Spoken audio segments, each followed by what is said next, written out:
Bienvenue dans le podcast Le Paddock qui est à son 7e épisode de cette saison 5. P.O. Doucette et Jean-Michel Tremblay qui sont avec vous ce soir. Merci d'être là.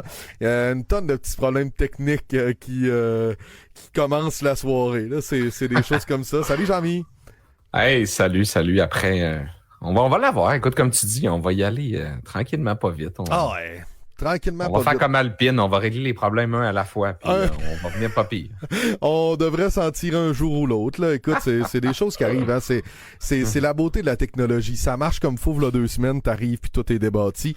Salut à Kevin, salut à Étienne, salut Sébastien Tremblay, salut Charles, également Mick Caro qui est là, Mick Lambert, salut Gab Turcotte, bonsoir. Sébastien Tremblay dit, on va être obligé d'étirer ça, les gars. Oui, on s'excuse. La vidéo est-tu commencée? Oui. Elle est commencée. Maria-Gélina, bonsoir.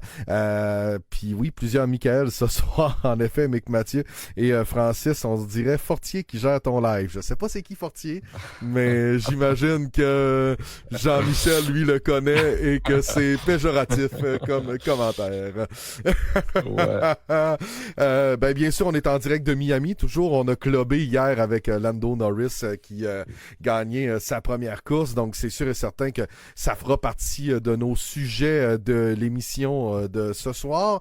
Je vous rappelle que vous pouvez nous rattraper en balado sur votre plateforme préférée. Je pense que Google Podcast, c'est fini. Hein? Fait que si jamais, là, je sais qu'ils mettent fin au service, donc vous êtes mieux sur Spotify ou Apple. Peut-être Amazon le fait aussi. Là. Je ne sais pas si on est disponible sur Amazon. J'ai cru voir qu'on a une nouvelle option aussi pour, je crois peut-être le pousser sur YouTube Music, mais en tout cas, on est pas mal... On est pas mal là où ça compte. On va résumer ça comme ça. Exactement. Je veux saluer la gang de l'Opéra Microbrasserie parce que jeudi dernier, Jean-Michel et moi, on était à l'ouverture de la shop. C'est un magnifique salon de dégustation qui est jumelé à leur usine. On voit souvent ça, là, on voit les cuves en arrière-plan, puis là, les gens peuvent aller goûter sûrement à des bières exclusives. Normalement, quand on fait un endroit comme ça, on a goûté à la Porter Baltique la semaine dernière. On a eu le droit aux nouveautés de l'Opéra Microbrasserie. Donc, on les salue. Vlad et toute son équipe qui était là jeudi dernier pour nous accueillir plus de 200 clients qui sont passés. C'est dans un parc industriel, donc c'est du côté de Jonquière. Et les heures d'ouverture, là, je pense que le jeudi, vendredi, ça se termine vers 19h. Fait que c'est une belle place pour un petit 5 à 7, bien relax. Puis si vous êtes en mode tourisme, ben vous avez tout le stock de l'Opéra qui est là avec les bières, puis vous pouvez aller justement profiter et prendre une petite bière sur place. Donc, on salue notre gang de l'Opéra pendant qu'Yannick dit « Les rouges s'éteignent et on roule au podcast Le Paddock. » Ouais, on roule. On salue aussi la gang si vous avez le goût de rouler et vous rendre justement en Mauricie. Habitat Boréal, location de chalets qui sont toujours avec nous, fiers partenaires du podcast Le Paddock. C'est leur 2e saison. Vous vous demandez « Bon, je m'en vais où cet été? Là? J'ai le goût d'aller faire un tour, puis j'ai le goût de me louer un chalet. » C'est très à la mode de se louer des chalets.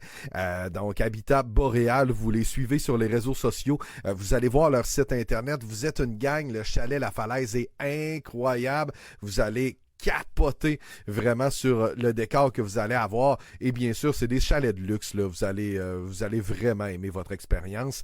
Donc, Habitat Boréal, bien sûr. J'ai le goût de te faire... Justement, dans 2 semaines, PO, je vais être là pour... je vais pouvoir écouter le Grand Prix d'Émilie-Romagne. Ben oui, directement, en direct de Habitat Boréal. Oh, wow! Week-end du 17, 18, 19, on va être là avec les parents. Petit cadeau de Noël que je leur ai offert cette année. Très donc, cool. Ouais, je pense que ça va être cool. Donc, bien hâte de voir si Starlink est assez solide pour lui donner la course. Sûrement. Avec Elon Musk, on n'a pas à s'inquiéter. Avec Elon Musk, on a aucunement à s'inquiéter. Joe Lamune qui est là. Salut Joe. Merci. Il dit solide podcast. Merci encore. Merci d'être avec nous autres. Je veux saluer la SFRS. C'était la fin de la SFRS. C'est Mathieu Leclerc-Hamilton. Le gars s'appelle vraiment Mathieu Leclerc-Hamilton pour vrai. Hein. Ce n'est pas une joke. C'est 2 noms de famille.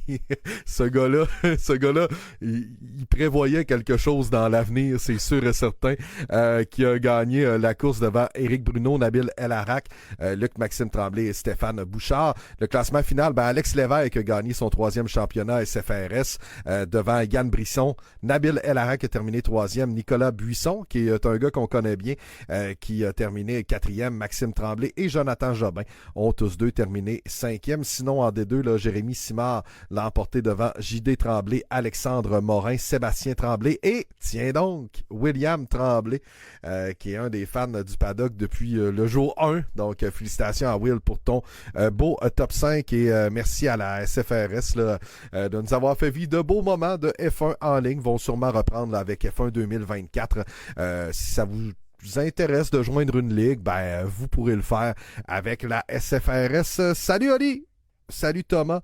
Merci d'être là ce soir. Et de ton côté, t'es en charge maintenant, Jean-Michel, du Fantasy. Et comment ça se passe? Est-ce que Maxime Simard écrase toujours la compétition? Oui, mais ça fait drôlement chauffer par Dan Simard. Je ne sais pas si c'est dans la même famille, là. Mais c'est principalement là que ça a joué un peu. Je pense qu'en fait, on s'est échangé les places en fin de semaine. Sinon, on y va avec le top 10.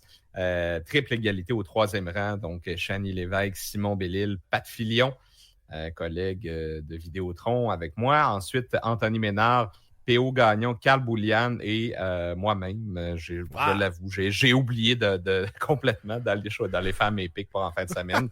Et Kevin Fontaine, qui vient d'arriver dans le top 10. Kevin, il est partout. Il est dans le fantasy. Il est sur notre page. C'est notre statisticien.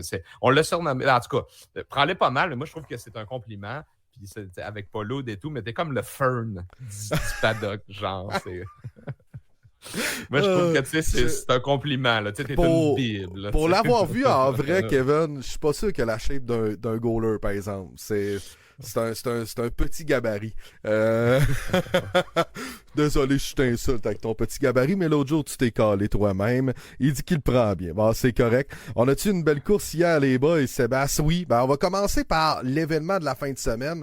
Puis après ça, on va décanter une coupe d'affaires parce que dans une fin de semaine sprint, il s'en passe tellement. Puis c'est ce qu'on se disait tout juste avant d'aller live sur Facebook. D'ailleurs, si vous nous écoutez en différé, là, lundi, suivant les Grands Prix, à 20h, on est live.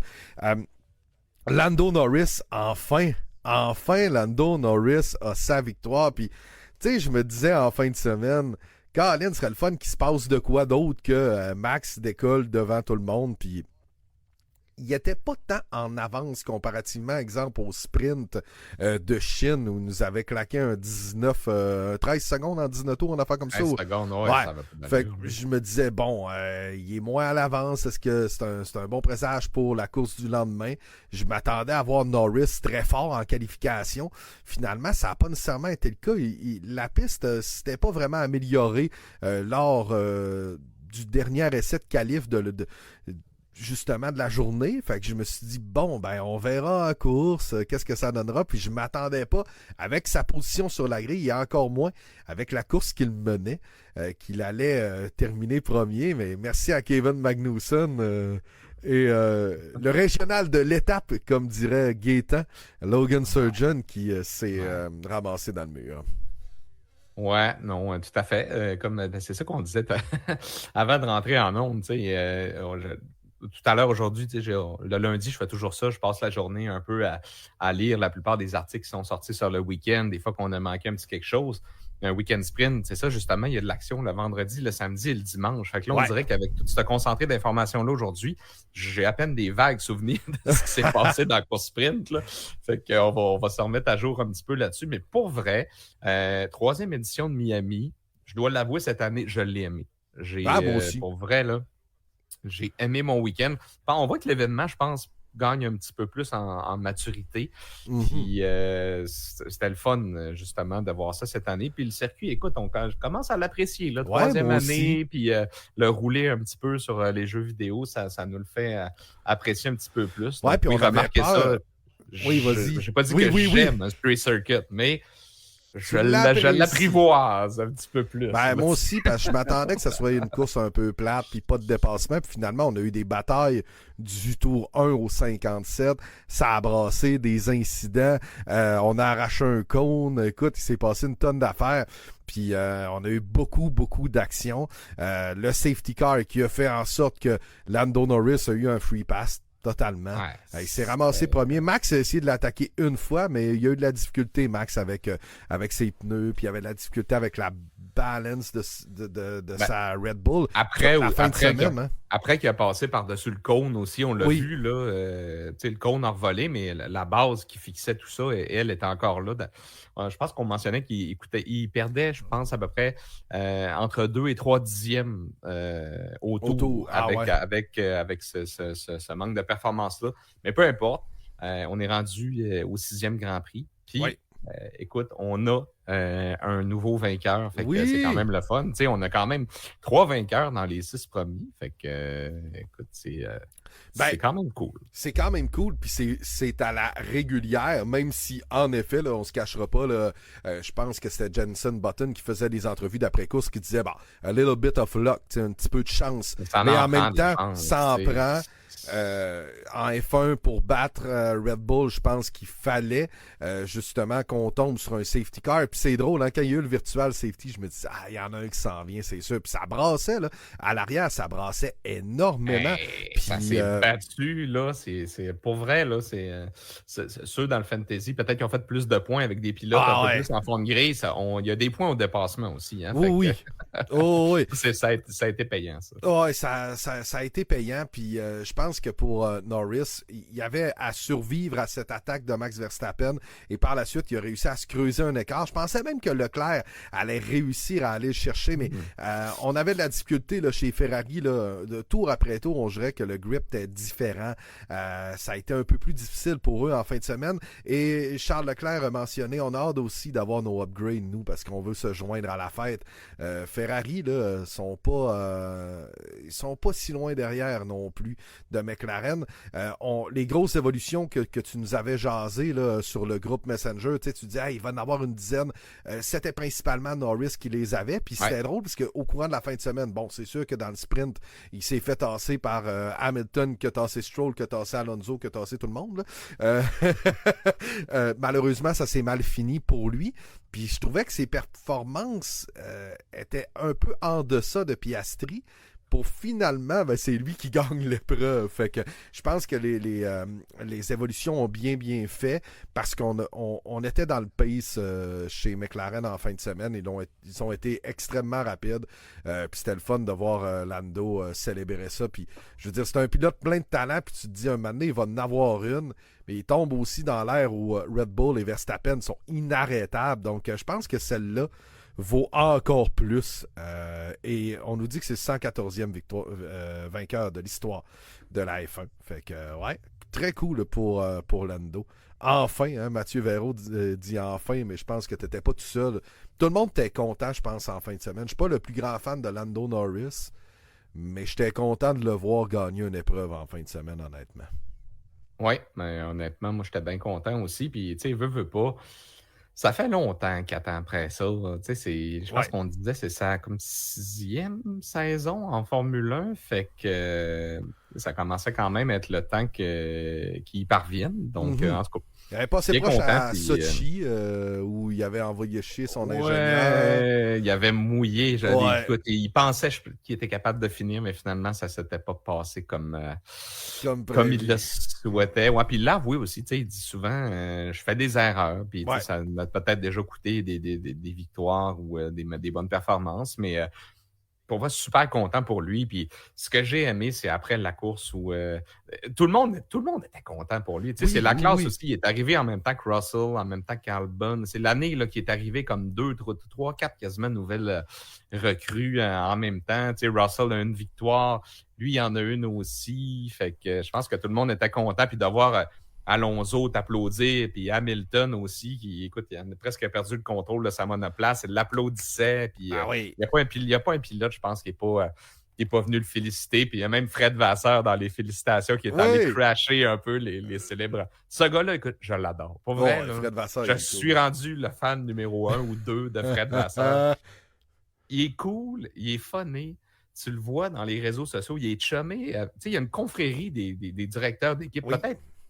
Peut-être Christian Horner, qui est peut-être un peu en dehors de la gang, mais avec Toto, avec Zach Brown, toute cette gang-là, tout le monde a l'air vraiment comme chumé.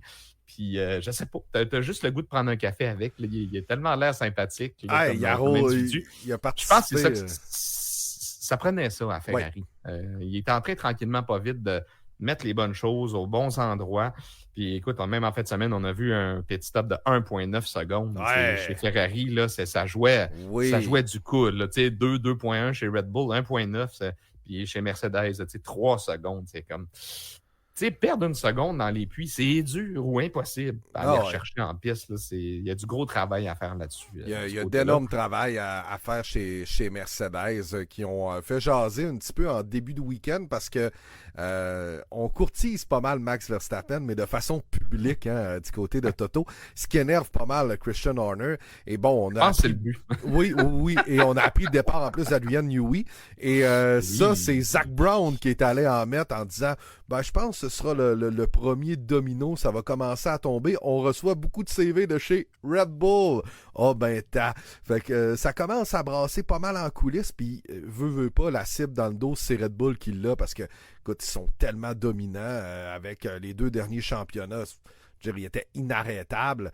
À ce moment-là, j'ai l'impression que tout le monde va se virer vers eux et leur perte va s'en venir fort possiblement pour 2026. Là. Je pense que ce sera très difficile pour eux.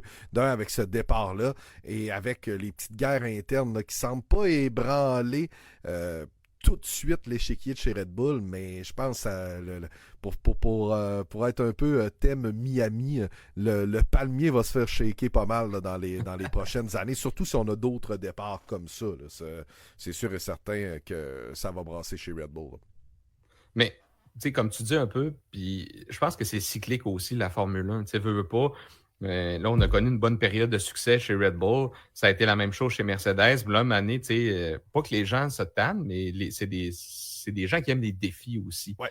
Fait que, on a vu que dans les dernières années, Mercedes a perdu énormément d'ingénieurs.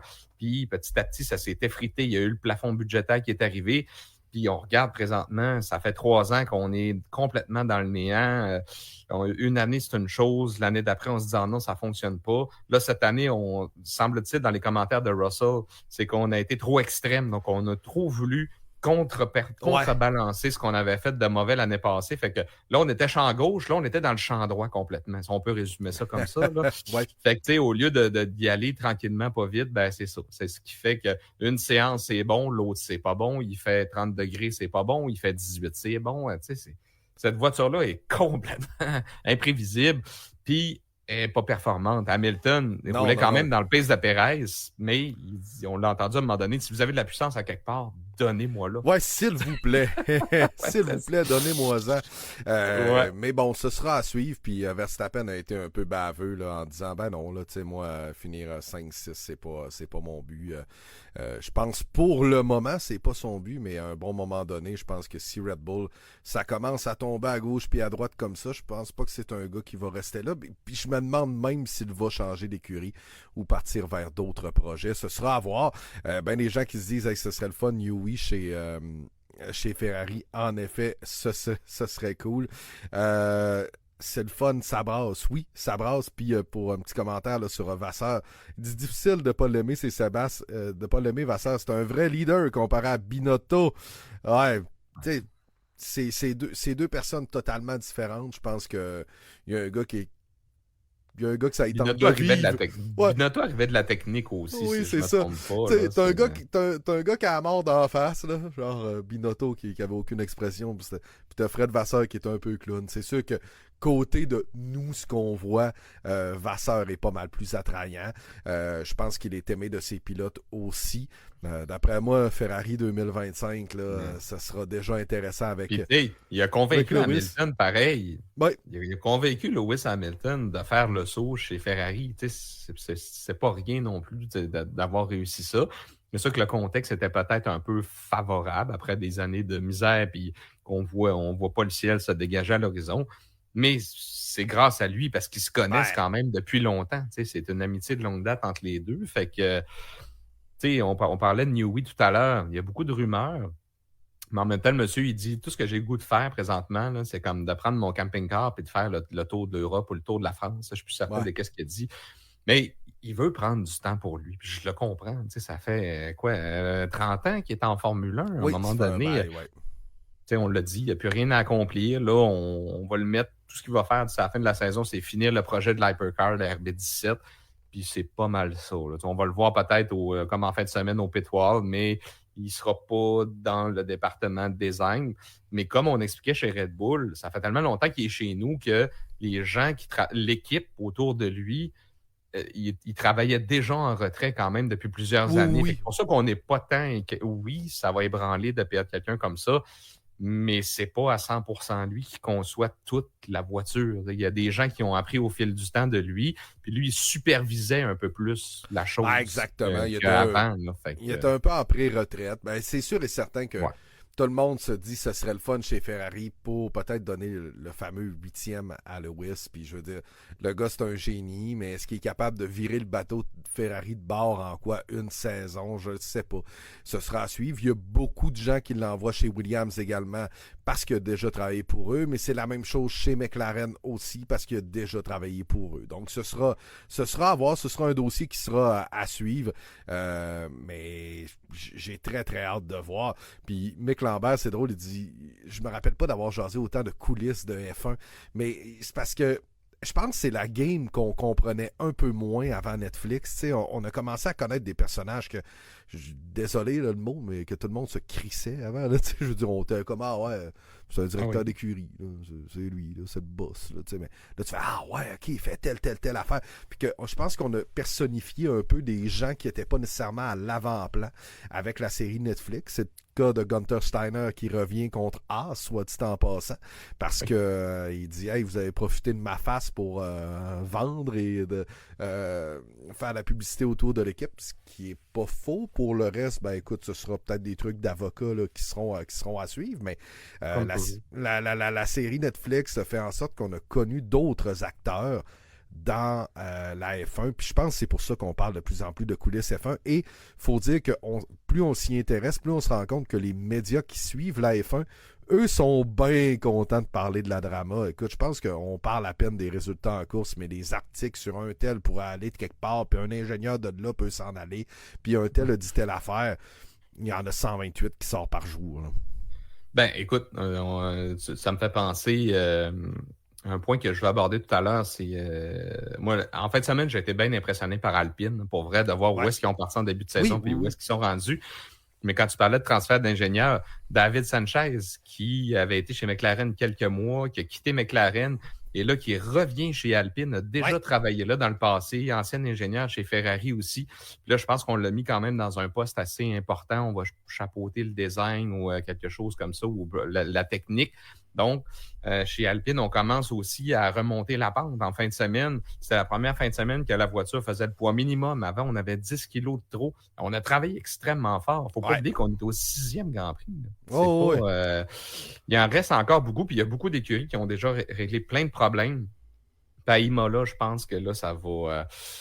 Ferrari, on attend presque une version 2.0, tandis que McLaren ont devancé tout ça. Fait que là, qu'est-ce que ça va faire pour la hiérarchie? Est-ce que Ferrari va être capable de... Puis là, on revient sur un circuit traditionnel. Il ne faut pas oublier qu'en fin de semaine, c'était pas la normalité. Red Bull n'était pas à l'aise. Il n'y avait personne qui était capable de faire un tour parfait. Il y avait du survirage, du sous-virage. Il y avait des... Pas des ennuis de la grip. Là, c'était pas normal, c'est ça. Beaucoup de pneus. Là, à Émilie-Romagne, ça risque de rentrer plus dans l'ordre. Je pense que c'est là qu'on va voir aussi beaucoup plus ce que les équipes ont amené comme évolution. La vraie hiérarchie, on n'arrête pas de le dire, ça commence en Europe. Puis là, on arrive au premier circuit, si on peut dire, de la manche européenne, quoi qu'on va la couper avec le Canada et tout ça. Là. Oui. Mais ça va nous donner une excellente idée, je pense, de où est-ce qu'on est rendu à peu près au quart de la saison. C'est quoi? On se clenche Imola, puis après ça, Monaco qui veut à peu près rien dire. Là, je veux dire, dans la hiérarchie de performance. Là, mais hey, salut Luc. Salut Luc. Pas là qu'on va voir ça. Puis après ça, on s'en va. C'est ça. On a Émilie-Romagne, Monaco, Canada.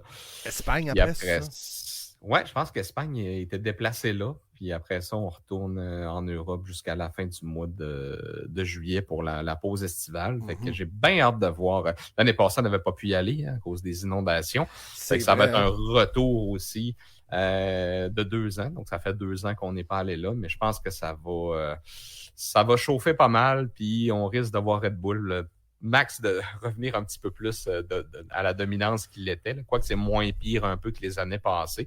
Mais c'est excitant tout ce qui se passe, Ben, je pense, en général. en Tout général, le monde oui. s'améliore un petit peu. Puis c'est ça qui est le fun. Ah, À part Williams, c'est pour vrai qui est un peu ma déception du moment. ouais, moi Là. aussi, Williams, c'est Euh, moins hot. je ne sais pas si c'est généralisé un petit peu pour les gens qui nous écoutent, là, mais à part, mettons, dans les 5 premières écuries, là, moi, je te dirais que dans les 5 autres, ma déception, c'est Williams, puis ceux qui m'impressionnent beaucoup, c'est Alpine, comme je disais tout à l'heure. Puis ces gars-là, Ocon et Gasly, je trouve, méritent d'avoir une bonne voiture. C'est des bons pilotes. Hey, Je on pense les a qu'ils se vus. sont fait plaisir en fin de On semaine. les a vus côte à côte, on les a vus se battre en fin de semaine, que ce soit dans le sprint, que ce soit dans la course. Moi, j'ai aimé leur performance malgré qu'ils sont allés chercher leur premier point en plus. Aston, c'était vraiment difficile en fin de semaine, que ce soit pour Pas facile. Fernando, que ce soit pour Stroll. Malheureusement, Aston ont reculé. Je pense qu'ils avaient vraiment profité d'une brèche l'an dernier, ce qui a fait en sorte que on s'est dit, waouh, ils sont vraiment rendus bons. Mais ils ont repris là où ils ont laissé la fin de saison dernière. Ils avaient reculé justement au classement. Puis actuellement, sont derrière Mercedes, sont derrière Ferrari, sont derrière McLaren. Et bien sûr, tout ce beau monde-là est derrière Red Bull. Je pense pas que RB, ni Kick-Sauber, ni Haas, ni Williams et ni Alpine vont être capables de les rattraper. Donc, vont sûrement finir dans le top 5 quand même. Mais j'aurais aimé un petit peu mieux pour eux. Faut dire que RB, cette saison, n'est pas mauvais. Là, le Visa, Cash App, truc machin, fling-flang, RB. Là.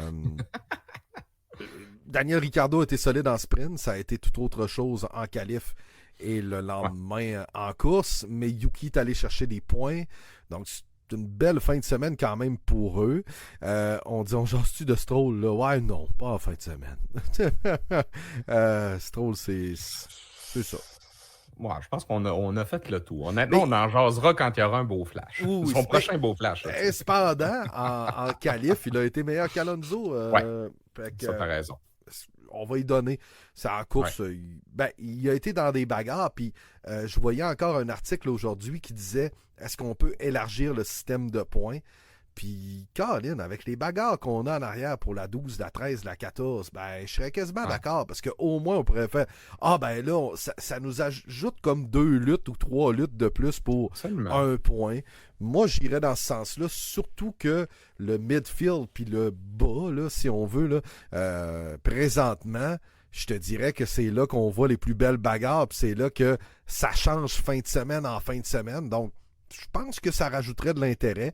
C'est sûr que là, on ne s'attaque pas à la grande domination, mais comme je vous l'ai déjà dit, puis je pense que Jean-Mich aussi l'a déjà dit, même tantôt tu parlais de cycle en F1, il va toujours en avoir un ou un autre qui va être ultra dominant, et ça va sûrement être une écurie en particulier. Donc ça, on n'est pas capable de faire en sorte qu'il y a quoi? On est rendu à 25 courses, là, 24 cette année? 24, ouais. Il ne peut pas avoir 24 winners, là, ça c'est sûr. Il n'a pas assez, mais tu sais, je veux dire, on s'attaque à un problème, mais c'est sûr et certain qu'on ne peut pas s'attaquer à chaque domination, malheureusement.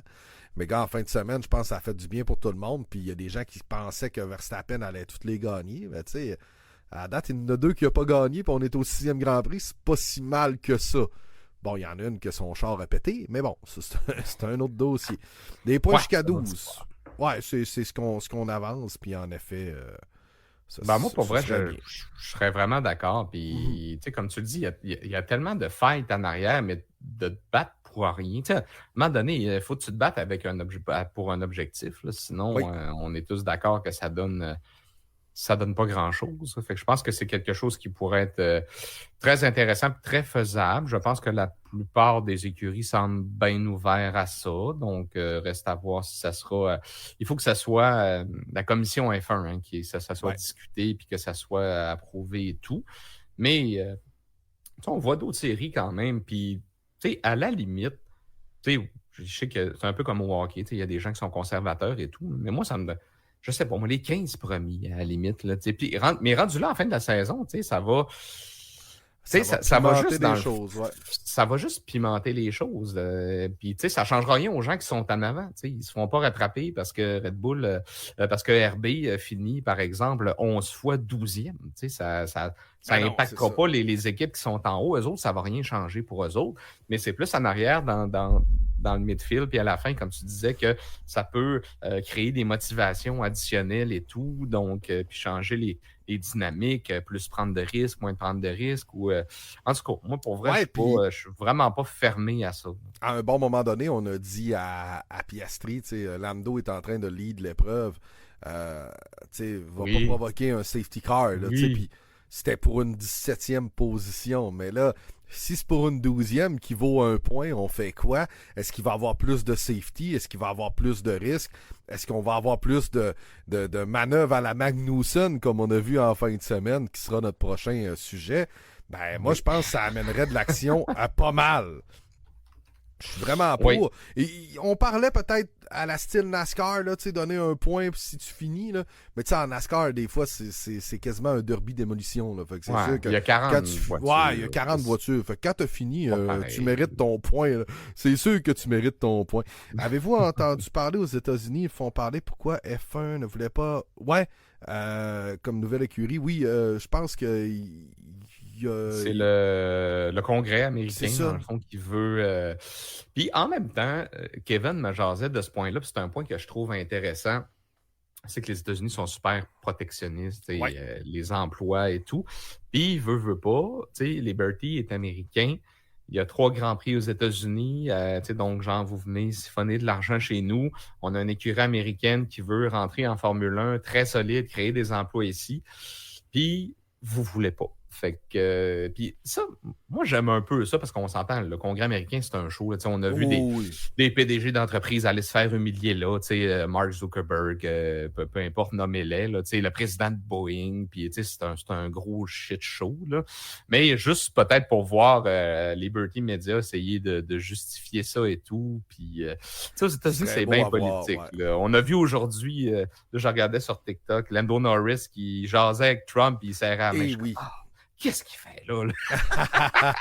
Ouais. Mais c'est correct. C'est il est bien populaire là-bas, puis je pense que sa résidence, tout est là. Mais c'est ça. Moi, je pense que c'est pas une mauvaise chose de devoir aller s'expliquer au Congrès américain, mais c'est quand même spécial que la F1 font leurs petites affaires. En quoi ça devrait comme monopoliser comme l'attention du Congrès, mais peut-être que ça s'est rendu que ça dérange à ce point-là. Donc, peut-être qu'il y a eu une petite job de lobbying. Puis comme disait Bertrand Houle aussi, ben il dit moi dans le fin fond de l'histoire puis tout, je pense que c'est encore une affaire d'Européens puis d'Anglais qui veulent pas accepter un Américain. Qui n'est pas de la gang, mettons, là, dans le groupe. Là, parce qu'ils ont été refusés en F2, en F3, partout. Puis mais il s'est ouvert des quartiers généraux. Il y a une soixantaine de jobs qui sont ouverts. Puis, à la limite, faites-les commencer en F2 ou en F3 pour montrer leur sérieux. Puis après ça, vous leur ouvrirez les portes de la F1. Mais c'est une fin de non-recevoir catégorique de la FOM. C'est à y rien comprendre. Pour vrai, il y aurait une plus-value extraordinaire aux États-Unis pour la visibilité aussi. Puis eux qui cherchent à percer le marché américain, déjà avec 3 courses, je pense qu'on leur rentre dans la gorge. Là. On va se le dire. Là. Mais je comprends pas. C'est Andretti, c'est historique. C'est Mario, c'est Marco, c'est Michael. C'est une dynastie de famille. Il n'y a pas un nom plus connu que ça aux États-Unis, je pense, en course Sébastien automobile. dit sont prêts. C'est un vrai projet prêt. Oui. On a vu des affaires boboches là, dans les 10-15 dernières années en F1. Là. Mais là, ils sont prêts pour vrai. Fait que j'espère que ça va peut-être faire avancer quelque chose. Est-ce que ça va faire avancer quelque chose? Ça m'étonnerait. Parlons de l'écurie américaine, qui est semi-américaine, mais en tout cas qui appartient à des intérêts américains Haas. Kevin Magnussen, en fin de semaine, qui était sur la limite de l'antisportif, qui a été très rough, qui a écopé d'une pluie de pénalités. Écoute, il a défendu de drôle de manière son coéquipier Nico Hülkenberg, malgré qu'il a avoué ses torts et Lewis Hamilton a dit ben, c'est du hard racing, donc ça me dérange pas, j'aime bien ça. Mais c'était semi-cabochon, là. À la Kevin Magnussen qui est pas dépassable, pis tout ça, tu sais, je veux dire, t'es pas en train de jouer à Forza Motorsport, là, tu sais, je veux dire, t'es dans les 20 pilotes de F1, là, je veux dire, à un bon moment donné. Non, ben, je suis d'accord. Puis moi, honnêtement, tu sais, c'est correct de te battre et tout, mais là, de délibérément faire à peu près n'importe quoi, puis de t'en foutre de pogner des pénalités pour que ton coéquipier puisse justement aller marquer des points. Tu sais, on est chanceux, ça s'est bien terminé, mais tu sais, il aurait pu sortir Hamilton ou Hamilton aurait pu le sortir dans une manœuvre comme ça. Fait que tu sais, ça aurait pu ruiner la course des deux à la limite, là. Un peu comme ce qui s'est passé en course avec Sargent, là. Ouais. Les Haas, en fin de semaine, ils ont été, je pense, de presque toutes les bagarres importantes. Mais pour vrai, moi, j'ai trouvé que c'était antisportif. C'était une coche de trop. C'est mon avis à moi, bien sûr, là, mais c'est ça, tu sais, de délibérément puis volontairement dire c'est correct, c'était tout mérité. Puis c'était volontaire en plus. Oui. C'est de la misère. Puis en plus, bon, le karma s'en est peut-être chargé un peu le lendemain parce que la majorité, là, bon, pour empêcher Hamilton de rattraper Nico Hülkenberg, c'était pendant le sprint. Le lendemain, là, ça a été une catastrophe de pénalité là, pour Kevin Magnussen. Là, à chaque fois qu'il prenait sa pénalité, on regardait, bon, ça a-tu bien été fait? Y a-tu dépassé une petite ligne quelque part? Je pense qu'il a été dans le viseur des stewards, puis Kevin mentionne 10 points de pénalité sur son permis actuellement, 2 de plus, et c'est un ban pour... il est banni d'un Grand Prix. Ça m'étonnerait pas. Puis également, on peut parler des 2 dive bombs qu'ils ont eu au premier virage. Écoute, on jurait que j'étais en train de jouer avec... justement, on parlait de la SFRS tantôt, là, de F1 en ligne. Là. Ça ressemblait à une course de F1 en ligne sur F1 23, là, où quelqu'un se lance. Puis, tu sais, je veux dire, Lewis est allé, il a scrappé à la course de Fernando, de Stroll et de Lando. Puis le lendemain, Perez a failli scraper la course de Max, celle de Charles, celle de Sainz, celle de Lando, celle de Piastri. Puis écoute... Mais Perez, c'était quelque chose. C'était quelque chose. À la limite, Lewis a un peu, quand même, plus de contrôle. Je pense qu'il a peut-être retardé son freinage, puis il a quand même glissé, puis ouais. Tu sais, les roues n'étaient pas bloquées avec la grosse fumée, puis tout, mais pour vrai, là, Perez, comme tu dis, là, il était à... Je sais pas comment de centimètres de sortir Verstappen puis tout le monde, mais je sais pas ce qui s'est passé dans son cas ou à quoi il a pensé. On dirait qu'il a fait la même chose qu'au Mexique. Là, on dirait qu'il a fait, bon, je pars un peu plus loin, les autres ont... je pense que le départ de Charles a fait en sorte qu'il a comme passé puis il a continué, puis ce coin-là semble être invitant, mais je pense pas que ça freine comme on veut. Je sais pas si c'est la partie sale de la piste à ce moment-là, mais écoute, il a locké, il s'est ramassé, puis même son retour en piste était extrêmement dangereux. Quand les pilotes l'ont vu là, dans le cool-down room, là, les 3 premiers, à l'écran, là, il était Max, la face de Max, écoute, son expression faciale. Son expression faciale valait 100$ parce que, écoute, ça a passé très, très près. Mais c'est drôle, hein? 2 départs, deux situations assez similaires. Bon, heureusement, la deuxième fois, il n'y a personne qui a été hors course là, au départ. Ça a été un autre cas pour Lewis Hamilton et bien sûr que Fernando Alonso est allé dire, c'est sûr, vu que c'est un Britannique qui n'a pas eu de punition, il dit ça avait été moi, j'en aurais eu. Puis, normalement, c'est pas le genre de call que j'appuie, mais écoute, là-dessus, Fernando, OK, t'as peut-être raison. Je pense qu'il y a peut-être eu un... Ah ouais, tu sais, c'est Lewis, mais lui, il dit, je suis allé pour le gap. C'était quand même... Il a quand même mis fin à 3 courses, là. 3 courses. Oui, 3, parce que Stroll a abandonné Lando aussi, puis Fernando avec Fait que je pense qu'une petite tape ses doigts aurait pu faire là, un petit 5 secondes ou de quoi de genre aurait pu être fair. Mais ce qui est drôle, c'est que là, tout le monde a vu le replay. Perez, lui, ça va faire la même affaire en pire, mais heureusement, comme on disait, n'a pas ramassé personne au passage parce que heureusement. Bol! Il arrivait vite, là, il aurait pu avoir de la casse solidement. Écoute, ça aurait été Ça aurait été incroyable. C'était où déjà? C'était en Hongrie, où Bottas avait ramassé tout le monde. Là, je pense que ça, c'était la victoire de Ocon, si je me trompe pas. Quand il a ramassé tout le monde. C'était Oui, en oui, Hongrie en Hongrie, 21. ouais. Hein. Ouais, il Je pense que c'était mouillassion. humide. Ouais, Ouais. puis ça avait très mal fini. Ouais, c'était la victoire de Ocon, si je me trompe pas. Là. Peut-être quelqu'un Oui, dans le chat qui absolument. peut me le dire. Là, mais... Puis Alonso qui essayait de couvrir les arrières. Je pense qu'il n'y avait pas Hamilton là, qui essayait comme de. Il y avait toute une fight entre Hamilton puis Alonso au volant de sa Alpine. Là. Ouais, je m'en rappelle. On avait réparé la voiture de Max Verstappen au duct tape. Elle était trouée sur le côté. Avec du tape gris à la grandeur. Oui. Parce qu'il fallait qu'il termine dans les points. C'était très chaud avec Hamilton à ce moment-là. Ouais, Hongrie 2021, c'est ça. C'était très hot. Les gens qui demandent à Kevin si... Kevin, on a besoin de toi. Ouais, il confirme. Ouais, c'est comme... Kevin, je te dis, il a hérité du titre. Ouais, c'est ça. C'est le vérificateur des commentaires. Ouais, c'est ça. C'est ça. C'est vraiment Hongrie 2021. Mais ouais, c'était quelque chose.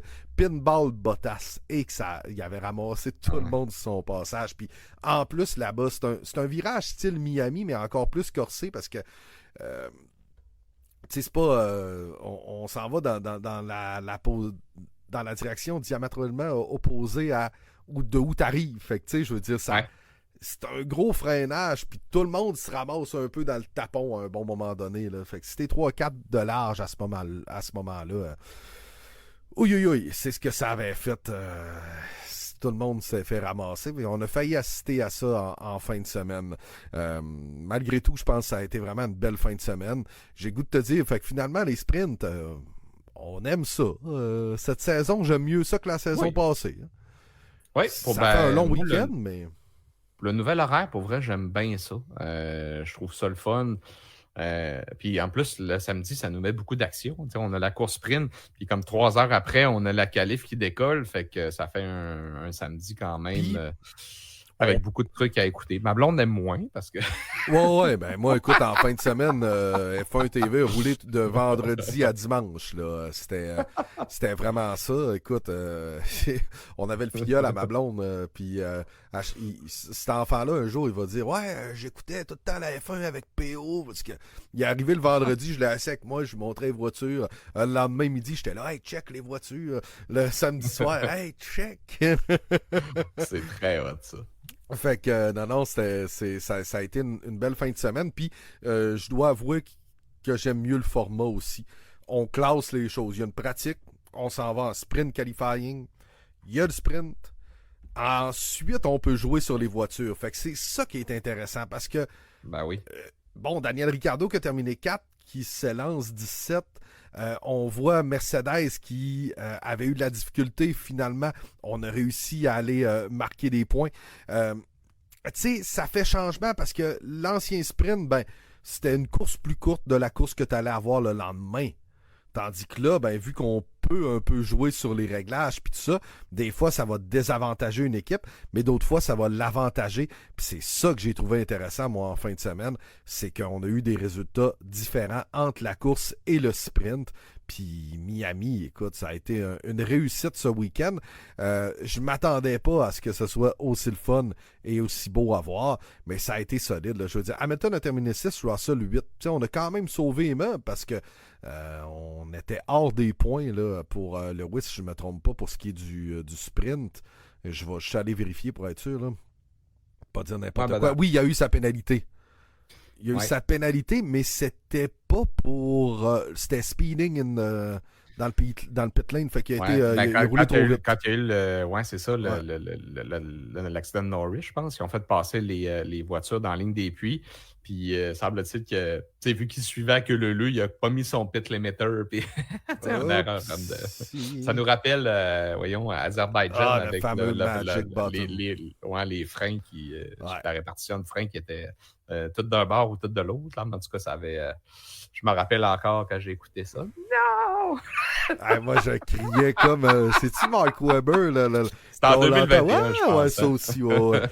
Moi, j'étais là, Verstappen, pauvre lui. Puis, tu sais, je voulais autre chose que Lewis Hamilton à ce moment-là. Écoute, je me souviens, j'allais voir une course à Montmagny avec mon beau-frère Jay, qui, lui, est un fan de Max. Hein. Quand Lewis Hamilton a passé à droite, crier comme ça, là, c'était incroyable. Mais nous autres, c'est un cri de joie là, à ce moment-là. Là.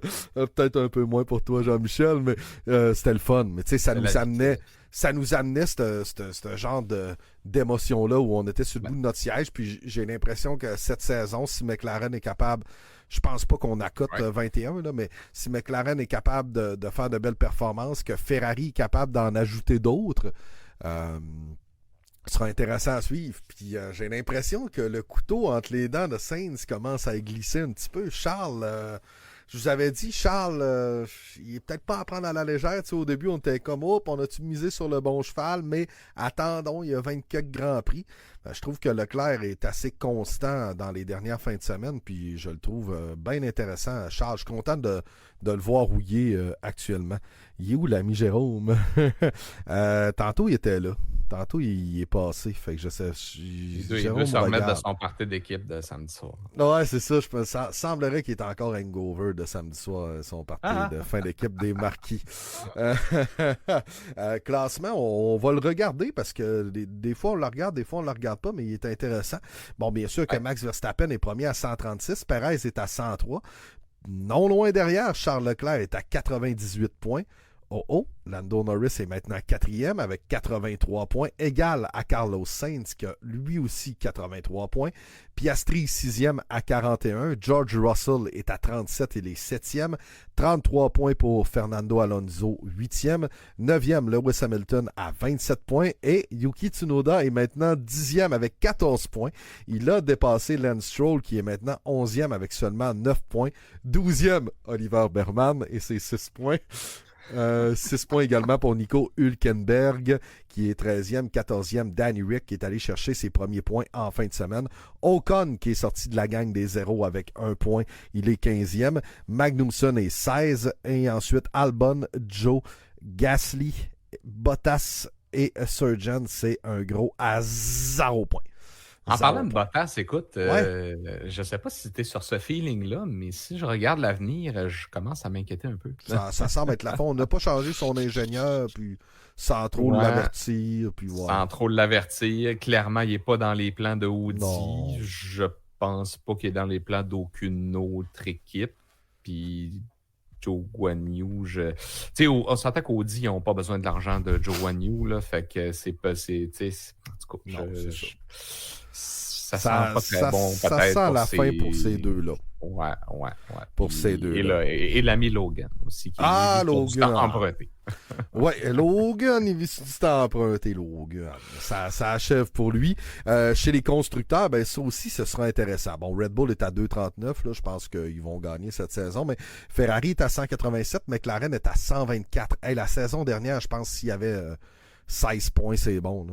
J'exagère à peine. Les grands perdants, c'est Mercedes. Mercedes est à 64. Dans le top 5, mettons, là, c'est les grands perdants. Mercedes et Aston, parce qu'Aston avait beaucoup plus de points. Écoute, Fernando finissait sur le podium. Donc, 64 points pour Mercedes. On est à 42 pour Aston.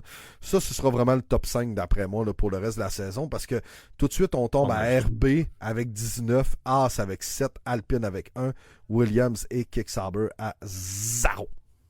Mais c'est pour ça qu'on, tu regardes ça, c'est pour ça qu'on dit que ça pourrait être le fun, justement, de détendre les points un petit peu plus loin. Et peut-être que Williams en aurait un ou deux.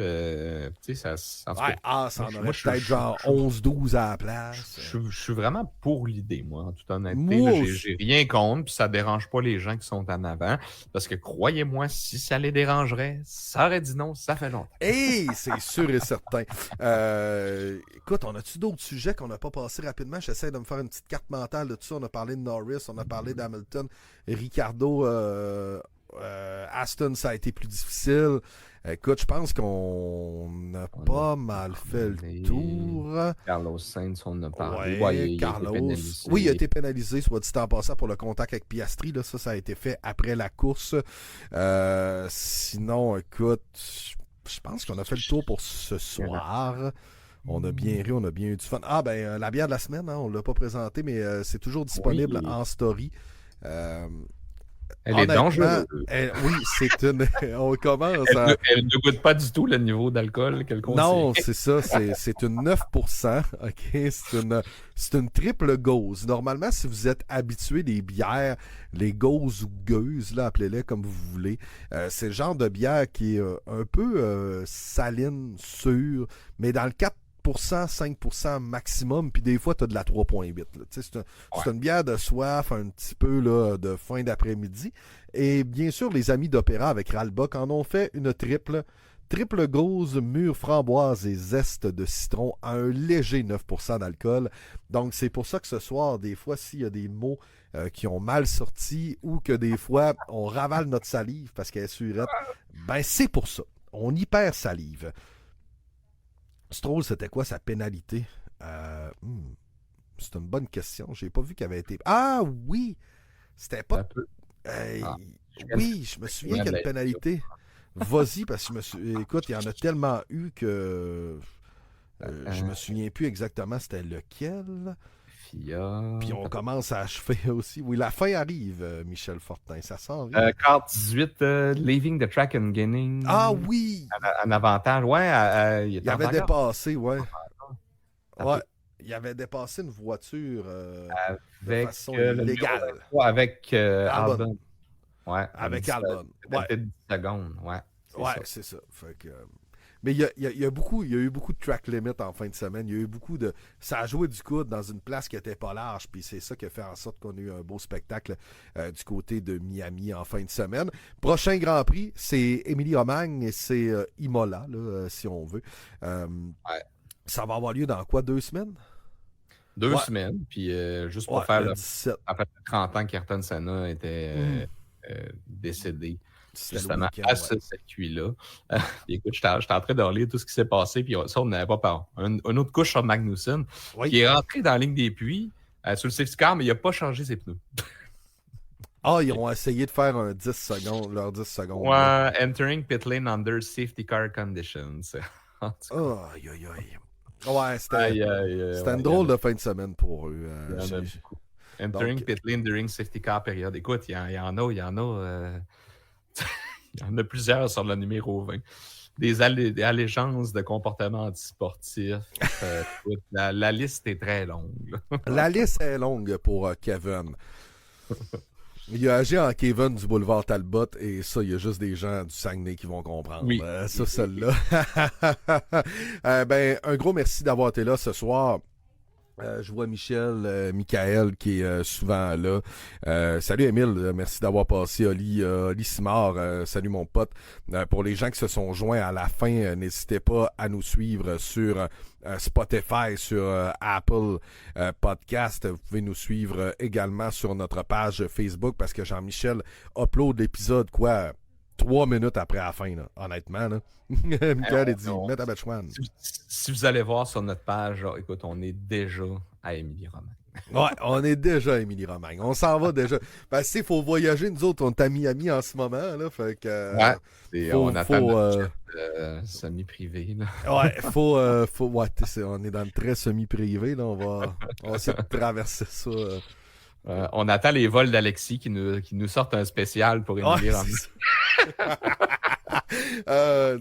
On espère cette année être là du côté de Montréal, mais bon, on vous tiendra au courant si jamais ça fonctionne, ce qu'on a lancé dans le ciel. Quelqu'un a le bras long qui connaît quelqu'un qui est dans l'organisation. Tu sais, des fois, par contact, on peut aller loin. Là, on peut aller loin, mais écoute... Mettre notre c'est le dessus de la pile. Là. Oh oui, c'est ça. Comme eux autres, oui, c'est approve. C'est bon. Ouais.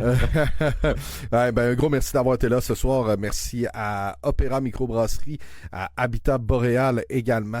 Prochain épisode qui aura lieu après le Grand Prix d'Émilie-Romagne. Donc, on parle du 20. Lundi 20. Ouais. Lundi 20.